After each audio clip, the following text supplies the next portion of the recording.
Sri Kuberan TV நேயர்களுக்கு என்னுடைய இனிய வணக்கங்கள். 9/2/2026 15/2/2026 வரை உள்ள இந்த காலகட்டத்தின் வார பலன்களை பார்க்க போகிறோம். முக்கியமாக இந்த வாரத்தில் சூரிய பகவானானவர் நமக்கு செவ்வாயுடன் சேர்ந்து மகர ராசியில் இருப்பதும், புதன் மற்றும் சுக்கிரன் ராகுவுடன் சேர்ந்து கும்பராசியில் இருப்பதும், சனி பகவான் மீனராசியிலும் கும்பராசியிலே ராகு பகவானும், மிதுன ராசியிலே குரு வக்கரகதியிலும், சிம்ம ராசியிலே கேது இருப்பதும் அமைகிறது. சந்திரனானவர் விசாக நட்சத்திரத்திலிருந்து உத்திராட நட்சத்திரம் வரைக்கும் பயணம் செய்யக்கூடிய இந்த காலகட்டங்களிலே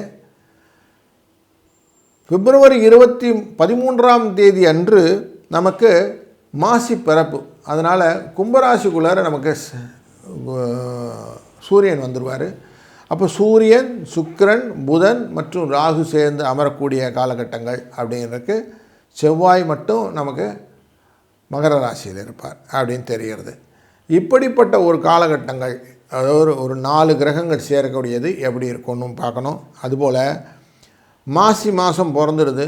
அப்போது குரு நம்ம சூரியனை பார்க்கக்கூடிய சூழ்நிலை கும்பராசிக்குள்ளே இருக்கும். ராகுவுடன் சேர்ந்த சூரியன் அப்படிங்கிறதுனால அதனுடைய எஃபெக்ட்டு. அதுபோல் இந்த வாரத்தில் 14ஆம் தேதி சனிக்கிழமை அன்னைக்கு சனி பிரதோஷம், திரையோதசி திதி. அன்றைய நாளில் சனி பிரதோஷத்தினாலே நமக்கு என்ன பலன் அப்படின்னும், 15ஆம் தேதி மகா சிவராத்திரி வந்துடுது. இப்போது மாசி மாதம் அப்படின்னாலே நமக்கு எழுச்சியின் மாதம் அப்படின்னு சொல்லுவோம். லாபஸ்தானத்துக்குள்ளார வருது. அதனால் தொழிலிலே நல்ல முன்னேற்றங்கள் வரும். தந்தையார் உடையிலே நல்லா, அதிகாரங்கள்லாம் நல்லாயிருக்கும், கவர்மெண்ட் ரிலேட்டட் நல்லாயிருக்கும் அப்படிங்கிறதெல்லாம் தெரியும். சனி பிரதோஷத்துக்கும் போது எல்லா விதமான கஷ்டங்களையும் நிவர்த்தி செய்யக்கூடிய விஷயங்கள். முக்கியமாக நல்லெண்ணெய் வாங்கி அந்த சிவலிங்கத்துக்கும் நந்தியம்பெருமானுக்கும் அபிஷேகத்துக்கு கொடுப்பது, அதுமாதிரி வெள்ளை பூக்களால் அச்சிப்பது. இதனால் என்ன பண்ணால் பலவிதமான தோஷங்களை நீக்கிக் கொள்ள முடியும். என்ன மாதிரினா கஷ்டங்கள்லாம் நிறைய சொல்கிறோம். தடைங்க, வேலையில் தடைகள், வியாபாரத்தில் தடைகள், முன்னேற்றத்தில் தடைகள்லாம் சொல்கிறோம்ல. இந்த தடைகளெல்லாம் விலக்கிக் கொள்வதற்கு இது ரொம்ப உபயோகமாக இருக்கும். அதுபோல் அபிஷேக பிரியனான இந்த சிவபெருமானுக்கு மகா சிவராத்திரியின் போது அபிஷேகம் செய்வது. நமக்கு பிப்ரவரி 15ஆம் தேதி ஞாயிற்றுக்கிழமை அன்னைக்கு சிவராத்திரி, மகா சிவராத்திரி இருக்குது. அந்த நாளிலே அபிஷேக பிரியனான இந்த சிவனுக்கு ருத்ர சமங்கள் சொல்லி அபிஷேகம் செய்வது அப்படிங்கிறது ரொம்ப நல்ல விசேஷம். அப்படி செய்தால் என்ன ஆகும்னா, முன் செய்த பாவங்கள், வினைகள் எல்லாம் நம்ம சொல்கிறோம் இல்லையா, என்றைக்கு செஞ்ச பாவமோ இன்னி வரைக்கும் தொடர்ந்துருக்குன்னு, இப்படிப்பட்ட விஷயங்கள் எல்லாத்தையும் நிவர்த்தி செய்வதற்கான வாய்ப்புகளும் இருக்கிறது. அதனால் இது எல்லாமே ஒரு நல்ல வாரமாக அமைகிறதுனால இதை பயன்படுத்தி கொள்ளணும். தொடர்ந்து நாம் ஒரு ராசிக்கு எப்படி பலன் இருக்குன்னு பார்ப்போம். வாருங்கள். வணக்கம் தனுசு ராசி நண்பர்களே. வெற்றியின் இலக்கை அழகாக அடைவதற்கு போராட்டம் முக்கியம் அப்படிங்கிற தாற்பயத்தை மனதில் கொண்டவர் நீங்கள். போராடி ஜெயிக்க வேண்டும் என்பதிலே, போராட்டத்தின் நடுவிலே வாழ்க்கை அப்படிங்கிறதுலையும் நீங்கள் கிளியராக இருக்கீங்க.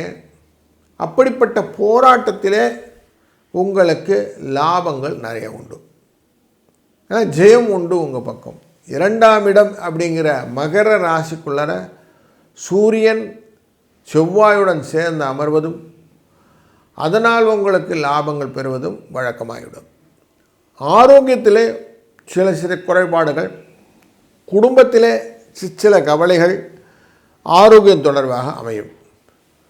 புதன் 3ஆம் இடத்திலே அமர்வதும் மனதிலே சில விஷயங்களிலே தெளிவான சிந்தனைகள் தடைபடும். சுக்கிரனின் 3ஆம் இடம் நல்லதொரு தெளிவையும் சிந்தனையும் ஆக்கப்படுத்தி கொடுக்கும். குருவின் இந்த 7ஆம் இடத்து நிலைப்பாடு கலத்திரத்தின் மூலம் ஒற்றுமையும் சங்கமத்தையும் கொடுக்கும். எந்த காரியங்களுமே வெற்றியிலை இலக்கை நோக்கி செல்ல வேண்டும் என்ற எண்ணமும், உங்கள் ராசியினுடைய 8ஆம் இடத்துக்காரரான இந்த சந்திர பகவான் விசாக நட்சத்திரத்திலிருந்து உத்திராட நட்சத்திரம் வரை வருவதனாலே உங்களுக்கு தொழிலிலே லாபமும் வெற்றியும் பண விரயமும் கொடுக்கக்கூடிய சூழ்நிலைகளும் உண்டு. இந்த வாரத்தில் சூரியன் 13ஆம் தேதிக்கு மேலே உங்கள் ராசியின் 3ஆம் இடத்துக்கு போகிறார், கும்பராசிக்குள்ளே போவார். அப்படி போகும்போது நன்மைகள் பல வரப்போகிறது. 3ஆம் இடத்திலே சூரியன் அமர்வதனாலே அதிகாரத்திலே வெற்றி, தந்தையின் மூலியமாக வெற்றி, எந்த காரியம் பண்ணினாலும் அந்த காரியத்திலே அமைதியாக நீங்கள் செய்யக்கூடிய காரியங்கள் வெற்றியை கொடுக்கும். ராகுவுடன் சேர்ந்த இந்த சூரியன் தன லாபத்தை அதிகப்படுத்துவார். வியாபாரத்திலே நல்ல பெருக்கம், சுப நிகழ்வுகள், லாபம் பெருகக்கூடிய சூழ்நிலைகள். அது மட்டுமல்ல, சுக்கிரன் 3ஆம் இடத்தில் இருப்பதனாலே கலைகளிலே நல்ல ஆர்வம், புதிய விதமான கலைத்திறன் கொண்ட பொருட்களை வாங்குவது, ஆர்டிஃபிஷியல் ஜுவல்லரிஸ் வாங்குவது போன்றவைகளெல்லாம் நடக்கும். அதனால் உங்களுக்கு நிறைய லாபங்களையும் மன மகிழ்ச்சியும் கொண்டு வரக்கூடியதாகும். இந்த ஆடம்பர பொருட்கள் என்கிற பொருட்களெல்லாம் வாங்கக்கூடிய சூழ்நிலை, அதன் மூலியமாக செலவுகள், இது எல்லாமே உண்டு. அதை எல்லாமே மனசு சந்தோஷமாக ஏற்றுக்கொள்ளக்கூடிய சூழ்நிலை இந்த வாரத்தில் இருக்கிறது.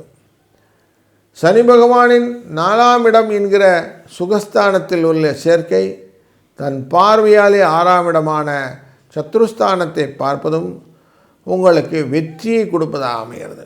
எவ்வளோ தூரம் உங்களுக்கு லாபம் அப்படிங்கிற விஷயங்கள் இருந்தாலும் உறவுக்காரங்கிட்ட பேசும்போது மட்டும் கொஞ்சம் எக்ஸ்ட்ராவாக கேரோடு இருந்துக்கிடுங்க. இல்லைனா தேவையில்லாமல் லூஸ் டாக்ஸ் தான் உங்களுக்கு தலைவலியாக போயிடும்.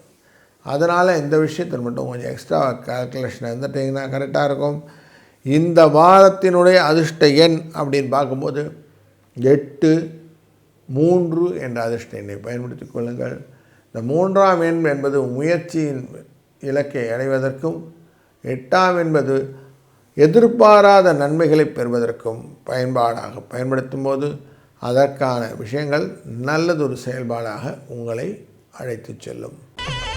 ஸ்ரீ குபேரன் டிவியை பார்த்தமைக்கு நன்றிகள். மேலும் இது போன்ற தகவல்களை தெரிந்து கொள்ள ஸ்ரீ குபேரன் டிவியை சப்ஸ்கிரைப் செய்யுங்கள். மறக்காமல் பெல் ஐக்கானை கிளிக் செய்யுங்கள்.